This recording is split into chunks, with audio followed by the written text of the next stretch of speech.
ABC 7 News is committed to helping build a better Bay Area, and that means looking at our chronic issues that we face, like homelessness. Now, in Nevada, the Reno area seems to be making significant progress when it comes to reducing and supporting its unhoused population. That's true. ABC 7 News reporter Leanne Melendez went to Reno to see what they are doing precisely. She's here now to explain what she found.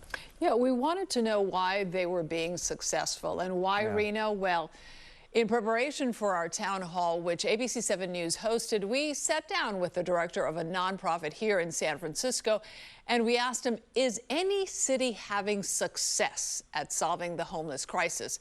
He immediately said Reno. So yesterday we drove to Reno and saw for ourselves what's working. This was downtown Reno in 2020, early in the pandemic. Nearly 4 years later, the landscape has changed after Washoe County drastically expanded its shelter capacity. Because the county has enough shelter beds, the cities of Reno and Sparks can now enforce the no camping rules. This is downtown Reno. There used to be a lot of tents here. Now it has been cleaned up. Hey, my God, shopping cart. We found Reno's downtown ambassadors patrolling the streets 24/7, making sure people move along and no one sets up a tent. That also means many of the unhoused, like 62-year-old Helena Oliver, finally have a warm bed and food.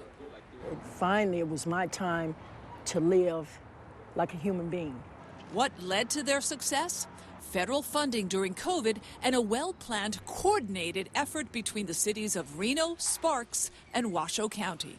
The county is essentially the lead, and we are ensuring that everyone works together and coordinates services for each individual. Instead of 5 different caseworkers from different nonprofits, each working on one person, we've got one caseworker working on one person and coordinating with all of our nonprofit partners. So it's a coordination issue. Where once there was a baseball field, those federal COVID funds were used to build the CARES campus in 2021. About 600 people live in a huge tent and in sleeping pods. That was one of the factors that helped to reduce the homeless population here in half. Right off the top, we're seeing a decrease in our use of emergency services. Less calls to law enforcement, less calls to our ambulance service, and reliance on the emergency rooms. We're also seeing more people be able to move into housing almost instantly when we brought in all of those case managers. The county contracts with Volunteers of America to run the everyday needs of the campus. The cost to pay for case managers and behavioral health counselors are also paid for by the county. As we saw, the campus is expanding. Now we're adding in all those services. So this is our welcome center. This will house all of our case management and our behavioral health, all the training and all the dining facilities will be in this one building. We've also brought in some showers, restrooms, and laundry into permanent facilities. Pets are also welcomed. There are rules to be followed. No drugs, no alcohol, and no visitors. But people can come and go. If I leave for the entire day, do I lose my place? No. Okay. No. 2 days? Yes.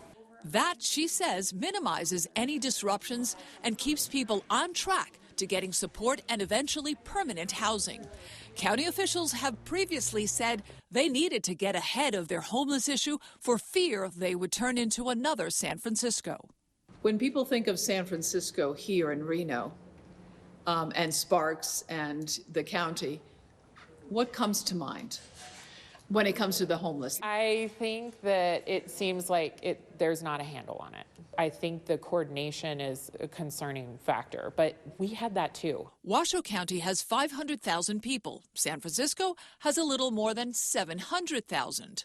They spend just shy of $32 million on homeless services. The budget for San Francisco's Department of Homelessness and Supportive Housing is $672 million for fiscal year 2023. Granted, our entire homeless population is much larger, well over 7,000. Theirs is roughly 1,700. It's no secret that San Francisco attracts many homeless people from other cities. Reno does not, in part because of the winters here. Not everyone is ready to commit to a shelter bed at the CARES campus. For them, there are day services at the Resource Center. Those on the streets of Reno or Sparks who refuse to go into any kind of shelter face jail time or a fine. This is a rare thing. Most of the time we can get folks to go to the CARES campus. The average stay at the campus is less than 8 months because the goal here is to get people into permanent housing. Yes. Helena invited us to see the small pod where she's been temporarily housed. And see, this is what I got today. Helena showed us the letter she's been waiting for, notifying her that an apartment had finally become available. This was today. Yes, ma'am. We brought you luck. Yes, ma'am. It's my time to shine and to rise. I'm like the dirt, still I rise.